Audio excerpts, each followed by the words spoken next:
Let's take a journey all the way to the beautiful state of California. It's early April 1981. The sky's cloudy and the air feels thick. The specific area we're going to visit today is a rural resort town in the Sierra Nevada area of California, a specific resort town named Keddie. In this small town, everyone seems to know each other's names. It's full of rentable cabins for people to stay in that are all awfully close together. Yet, even when living so close together, the sounds of screams, fleeting footsteps, muffled yells, all go unheard in the late hours of the April 11th of this year. And it isn't until one of the victim's 14-year-old daughters would soon discover the bodies of most of her family on April 12th. Sue, her 15-year-old son John, and his 17-year-old friend Dana Wingate were murdered in Cabin 28. In the midst of all this blood and panic, it wasn't discovered until later that the 12-year-old Tina Sharp was still missing. This is the Keddie Cabin Murders, and would be the start of an infamously brutal and corrupt investigation that would live in history forever. Welcome to the third episode of You Are Now Aware. Good evening, and welcome to You Are Now Aware, where we speak of mysterious murders, scary stories, and conspiracy theories, all hosted by Alex Wiseman-Rose. This is the third episode of this series, and I'm happy to say that you can not only listen to us on Apple Podcasts, but we're also a separate entity on iHeartRadio. I, of course, would love for you to all keep listening to us live, but on the days you're unable to listen to us live, you can always find the podcasts on those other areas under the same name, You Are Now Aware. Today, we will explore the murder of Sue Sharp, John Sharp, Dana Wingate, and Tina Sharp on the April 11th of 1981, also known as the Keddie Cabin Murders. In the fall of 1980, 36-year-old mother Glenna Sue Sharp and her 5 children, John, a 15-year-old boy, Sheila, a 14-year-old girl, Tina, a 12-year-old girl, Ricky, a 10-year-old girl, and Greg, a 5-year-old boy, escaped an abusive marriage by moving from Connecticut to Keddie, California, wanting to be closer to her brother Don. As a single mother of 5, they lived relatively impoverished, but were still able to afford one of the many rentable cabins that were big enough for a whole family. She had rented specifically cabin number 28 at the Keddie Resort, and that's where she would live with her family until the night of her death. On the night of April 11th, 1981, Sue had allowed her 2 youngest boys to invite their 12-year-old friend Justin Eason, another kid who was newer to the area as well, stay the night. It was a perfect night for a sleepover due to having more available space, since Sheila Sharp would be sleeping at another friend's house a couple houses away. Things seemed to be going on as any day would go. Sue in the living room, the children were having fun in a room adjacent to it. The eldest brother John was out hanging with another friend, 17-year-old Dana Wingate, in Quincy.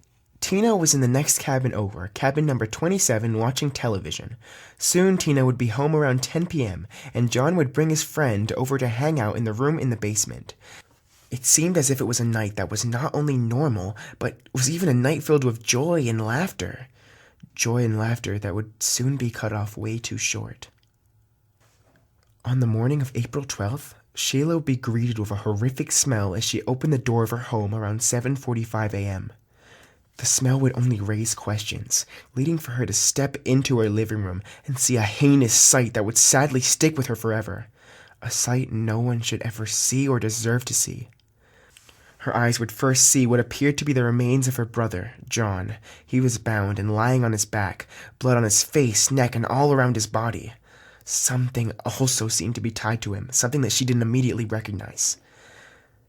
Her eyes would dart to a yellow blanket that seemed to be covering another body, and that was enough to snap her from her paralyzed state and send her running and screaming for help out of the building. There were the bodies of Sue, John, and Dana before her. All 3 had been bound by adhesive tape and wire, and blood seemed to soak the area all around them. Sources say the murders were notably merciless. On closer inspection, it looked as if Dana was bound to John, lying face down and tied to John at the feet. John's throat was slashed, and Dana had clear wounds on his head from some sort of constant blunt force trauma. Dana also looked to be manually strangled. Sue was discovered under the yellow blanket, lying on her side near the living room sofa, nude from the waist down, and gagged with a blue bandana of her own undergarments that were sealed with tape. There were stab wounds on her chest, and there was what seemed to be an imprint of a butt of a Daisy 990 BB gun on the side of her head, and her throat seemed to also be slashed. All three showed signs of having wounds to the head that looked as if it was caused by a hammer, though Dana looked as if he had been hit with a completely different hammer than all the others. They had all died with a mix of the knife wounds and blunt force trauma. Sheila would notify the neighbor, the Seabolts, and James Seabolt would retrieve Rick, Greg, and Justin through a bedroom window, who all seemed to be somehow unharmed in the adjacent bedroom. The Plumas County Sheriff Office was soon notified and went to quickly get to work on this matter. It was clear that the officers were not taking this as seriously as they should have. The crime scene was never secured, and it never seemed taken into account that James Seabolt had been practically in the crime scene at one point with no one watching. Who knows what could have been changed by him? While investigators were searching the scene, 12-year-old Justin Eason would try to constantly tell the police that the youngest girl, Tina, was still missing, yet he would be ignored. It wouldn't be till hours later when the police would actually fully realize that the little girl was indeed missing. This just shows how the officers were treating the case. The Plumas officers seemed to be not only lazy, but extremely uncaring and unsympathetic. It was slowly turning into the living nightmare of an investigation that it would be known as forever. Inside Cabin 28, investigators found 2 kitchen knives, one that had been used with enough force to bend the blade severely. There was also a hammer that caused most of the victim's head trauma on the floor, right next to the pellet gun, which was also used earlier. The blood splatters on the walls of the living room showed clear signs of the murders being done in that room. More evidence would soon be found which would point to a darker turn of events. Blood was found in Tina's bed, as well as knife marks on the walls, and a bloody footprint in the yard that was completely unexplainable. It was suspected that the motivation behind kidnapping the little girl was rape. It was also soon revealed that Tina's jacket, her shoes, as well as a shoebox containing various tools were also missing from the cabin. There were no signs of any sort of forced entry, but the blinds were closed and the phone was left hanging out of its hook. There was also an unidentified fingerprint that had been found on the handrails leading to the back door. While the brutal attacks inside the cabin were going on, the victims' sons, Ricky, Greg, and their friend Justin, who I mentioned before, were all staying in an adjacent room completely fine. Were told to have been somehow sleeping, undisturbed throughout the whole attack. A couple who was in the cabin next door noted on being woken up by what sounded like muffled screams, which even pushed them to get up and look around, only to be unable to determine where it was coming from, and for the couple to somehow just go back to sleep. This doesn't sit right with me, and it shouldn't sit right with anyone. Somehow these muffled screams that were heard all the way next door, that woke up another couple, somehow didn't wake the 3 boys in the next room. That seemed almost impossible. What feels worse is the fact that the couple recognized the sounds as muffled screamings, and were even concerned for a moment, yet soon just went back to sleep without calling the police. That also raises the question, why did the killer or killers seem to not harm the boys? Did they not notice them in the first place? There was blood in Tina's room, which meant there were some signs of targeting, but strangely no entry into the room closest where the murders happened, where the boys were staying. It's possible that Tina heard the sound and went running downstairs to check, only to end up running upstairs to hide in her bed. Though, who really knows? The Plumas County Sheriff's Office questioned all those nearby in an effort to actually do something for the case, interviewing Sharp's neighbors, Martin Smart, aka Justin Easton's stepfather, Marilyn Smart, a man named Bubetti, and other nearby people. Martin Smart soon became known as the prime suspect when Smart had told officers that on the night of the murders, a friend named Severin John Bubetti was staying with the Smarts for a little after meeting him a few weeks before when the two were getting treated for PTSD at the local Veterans Hospital. Smart had told the officers that he had fought in the Vietnam War, and that's where he was unfortunately changed forever. Smart had also said that on the night of the murders, he went out with his wife Marilyn and Betty to the backdoor bar for drinks, since he worked there as a chef. Even if it was his night off, it seemed to be the place he frequented most. On the way to the bar, the group had actually stopped in at the Sharp residence to ask Sue if she wanted to join them for drinks, in which she politely declined. These three were clearly the few that had last seen Sue Sharp alive by the looks of it, and which was suspicious in itself. Smart was notably on edge that night too, complaining to the manager at the bar about the music being too loud, causing him to soon leave again back to his cabin, only for him to end up calling the bar again and complain about the music again. However, he and Betty would later go back to the bar that night as Miss Smart went to bed. Another huge reason as to why Smart was suspected was the fact that he was married to Marilyn, meaning, once again, he was the stepdad of Justin Eason. Even the officers noticed that the boys that all strangely survived were the ones with Justin Eason in the room right next over.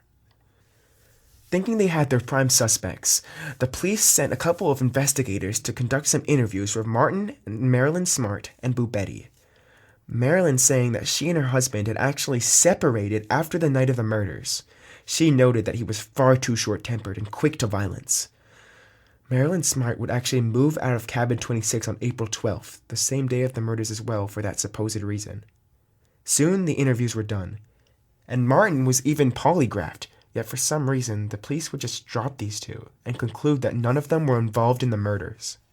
Even when Marilyn was later interviewed again and even said that her ex-husband hated John Sharp, the 15-year-old boy, and that she had found him burning something in the fireplace on April 12th as well. She wouldn't stop here, saying that her now ex-husband had put a bloody jacket belonging to Tina in the basement, and claims that she turned it into the police, yet there was no official record of this ever happening. The investigation was a full-on nightmare. Not only did the townsfolk not bind together to help or give anything in effort to look for the missing little girl, the FBI had stepped aside from looking for Tina on April 29th of 1981 because they believed the officers at Plumas County were doing an adequate job by themselves.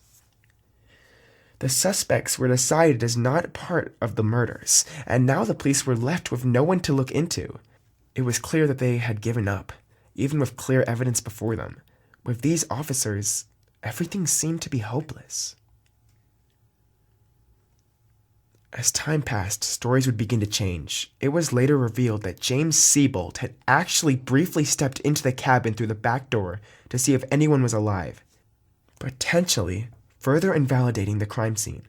Apparently, in later interviews, Justin Eason would say that he went from sleeping during the murders to describing a very detailed dream about on which he was on a boat, watching John Sharp and Dana fight some sort of mysterious man with long black hair, a mustache, and black glasses. The man would be using a hammer to fight the two as well. He would also describe seeing a body covered in a sheet, and looking under the sheet, he saw Sue Sharp with a knife cut into her chest. In this dream, he said he would try to clog up the wound with a rag. As stated before, Sue was under a sheet and had a knife wound directly on her chest. Even later, he would be polygraphed, and he would tell the polygrapher that he had actually seen the murders because of a noise waking him up. He would peek into the room and see two men standing over Sue as John and Dana came into the room and began arguing with the two men. He would later describe these men exactly for a sketch artist to draw. He even said that he would hide behind the door, as not only Dana got hit by a hammer while trying to escape, but also mentioned Tina coming down to ask if everything was alright, holding a blanket too, before being grabbed and taken out the back door. She would soon be stabbed in the chest with a pocket knife, according to him. This story was nothing to sleep on. It had off-truths and explanations as to where and why and when people were doing things. It proved the point that someone would have had to have woken up during these murders. But there was a huge hole in all of this story. There was blood in Tina's bed, and in Justin's story, she said she was never close to being attacked in her bed. How would blood have gotten to her bed if she was immediately pulled out the door? Was Justin's story false? Was it all a dream? His mother seemed to be known as a liar as well. Though unlike his mother, he wasn't specifically throwing Martin Smart under the bus, but possibly even protecting him. This theory may be out there, but it's plenty believable that he is saying that he saw the murders just to point out suspects that wouldn't be his stepfather, though who knows. It would only be more of a dumpster fire when the Plumas County authorities had received the details of the interviews with the three from earlier. Apparently, the specific interviewers were not even speaking as close to the officers as they should have. No one was putting in any effort, and somehow the investigators were doing worse than the police officers. Apparently, during the interview, Bubetti said that he was a former Chicago police officer for 18 years, but retired after being shot, which was so obviously a lie, which would have been clear if they even glanced at his birth certificate or checked his medical records. Bubetti also lied about how long his stay was in Keddie, and even tried to push the idea that Marilyn was somehow his niece. Bubetti would say that when he and Martin got home, Marilyn was awake. She said she was asleep. Bubetti said that he had never met Sue Sharp. Marilyn had once again said that they had stopped at her house that night. There was a clear pattern of the stories not lining up. Something was obviously wrong.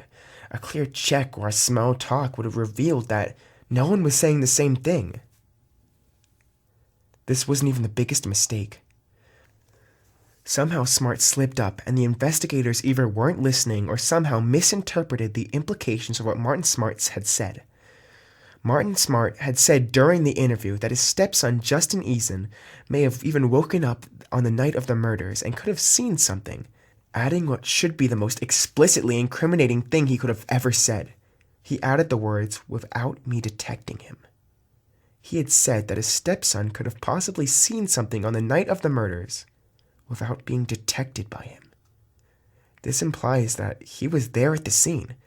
Hence, that's why he would be there to not detect his son in the first place. How this was ignored is simply baffling.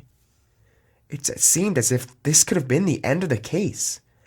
Smart only dug his grave further when, after mentioning the hammers being used in the murder, he would add the fact that he had lost one of his hammers as well at the same time.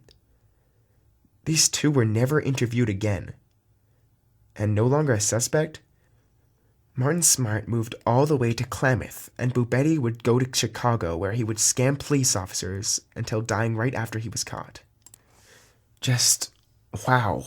I try to be more neutral on a tone of this show and try to not be baffled in how ignorant people can be.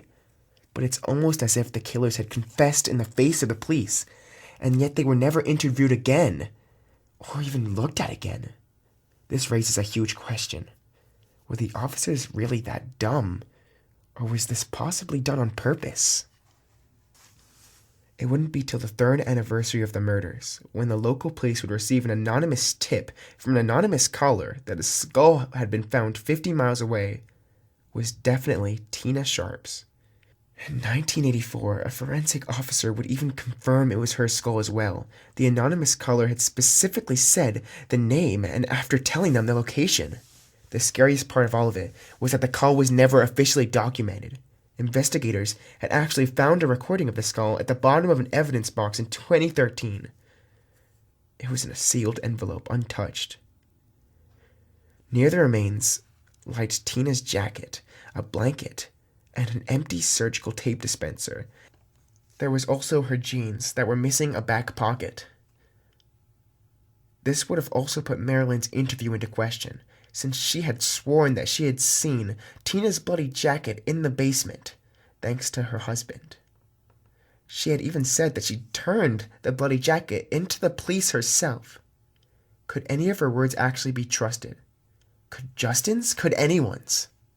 Martin Smith would die in 2000, and right after his death, his therapist would come to the Plumas County Sheriff's Office and say that Smart had confessed to him about the killings of Sue Sharp, because he believed that she was trying to convince Marilyn to leave him. According to some sources, he did not mention killing any of the others, but according to some others, he had been on record saying that he had killed Tina specifically so no one would have been there to identify him, confirming that she had seen somehow. though all accounts reveal that he stated that beating the polygraph test was easy, and that the Sheriff Thomas, was even his friend and had stayed at his house for a while. It wouldn't be till 2013 when Plumas Sheriff Greg Hagwood and Special Investigator Mike Gamberg would reopen the case. Sheriff Hagwood was 16 years old at the time of the murders and had even known the Sharps. This was personal to him. He would even speak up of the suspicion of the police cover-up theory, even saying that he doesn't put anything outside of the realm of possibility. The first development would be when Mike Gamberg would discover a letter deep in the now dusty evidence box from Marty Smart to Marilyn Smart. The letter was apparently written after the murders that even says, "I've paid the price of your love, and now that I've bought it with 4 people's lives, you tell me we're through? Great! What else do you want?" Smart had even signed the letters. The letter seemed to also go perfectly with what the psychiatrist had said, speaking about how he had killed for Marilyn out of some sort of jealousy, and to try to win her back. It was written in the report that Marilyn Smart had given the police officers the letter as well, though much later she would say she didn't recall getting the letter, yet recognized it as her husband's handwriting. This seems to be another crucial piece of evidence that seemed to as if it had been ignored and sealed away. Something that felt impossible to not understand unless purposefully done so, though thanks to this reopening of the case, it now seems to be actually in capable hands that make even more discoveries later on. The second development would be when Gamberg would find the taped phone call at the bottom of the box that had an anonymous man locate the identity of the skull. Now the audio is being compared with the voices of the suspects to try and get a match. The tape was never voice analyzed back then. There was no attempt to identify the caller at all. Sheriff Hagwood would even state, "Why that sat in a sealed evidence envelope never opened, I don't have an answer to that." On March 24th of 2016, Gamberg had found a hammer matching the description of the hammer Martin had claimed to have lost in the Keddie Pond. Sheriff Hagwood even noted that it looked as if it was clearly, purposefully placed there. In April of 2018, investigator Gamberg would also say that he had found DNA evidence recovered from a piece of tape at the crime scene that matched a living suspect. That's the last piece of information that's been given to the public thus far, and we hope for more information to come soon, and to hopefully put an end to this case for good. At first, I was led to believe that all the misfortunes of this case were all simply chalked up to the police being careless, lazy, or just brainless. But now, on further research, I think it's extremely likely that the police were in on it. Here they had letters that had direct confessions. They had Bubetti's clear lying about being a police officer, Martin Smart literally saying that he didn't detect his son seeing the murder, and a psychiatrist saying that he had confessed. And yet nothing was ever done, even after Smart's death. It seemed as if that the info was actively shoved aside and placed into unopened envelopes. Because as Smart stated before, he was friends with the sheriff. It was clear there was a cover-up, but how large and to what scale? Who was involved? As mentioned before, the neighbor said he had stepped into the house later after saying he originally rescued the boys from the room from outside. If he was actually in the house at some point, what could he have done? He could have moved stuff around, thrown stuff away. It's not exactly out of the realm of possibility. The new investigators say that they have a new suspect that's still alive, meaning that another person was there. The neighbors did not call the police during the muffled screams, which also raises questions. It seems as if it was all a setup almost. I'm not directly implying that the whole town was in on it in some sort of cultish fashion, though I do think it's possible that more people were involved than originally we were led to believe. The police clearly had some hand in ignoring the evidence specifically. Specifically the investigators by the looks of it. As a quote from Sheriff Hagwood, "There are people locally who know more than they said, and I believe we've identified some of them, and we know who they are and where they are, and I have confidence that they either participated after the fact, or they have first-hand information." Sheriff Hagwood said there were 6 possible suspects, all of which were still alive. Yet to this day, no one has been charged. Who knows who's still out there, and what is left to be discovered. Thank you for listening to my podcast, and remember to check in every Wednesday at 8 p.m. on Wu 91. Fun story, I actually did this show at 7 o'clock, like today. So after realizing I did it an hour early, I realized I just had to go right to the recording studio at this college and just get it all done and get it all out of the way so I could get it out quicker. Because I know a lot of people that wanted to listen to this who were unable to because of my mess up. So hopefully that doesn't happen again. If you wish to contact me, you can contact me at the following email: awiseman-rose23@worcester.edu. Again, that's awiseman-rose23@worcester.edu. This episode's information came from a ThoughtCo article, the Keddie Murder Wikipedia, the Plumas News, and multiple videos and snippets of random documentaries. Give yourself a pat on the back if you stuck through this whole episode, and now you can know that you are now aware. I hope this sticks with you, and you know that people may not be as ignorant as they seem, and that groups of people may really be out to get you. Stay aware, my friends, and remember, they are always watching.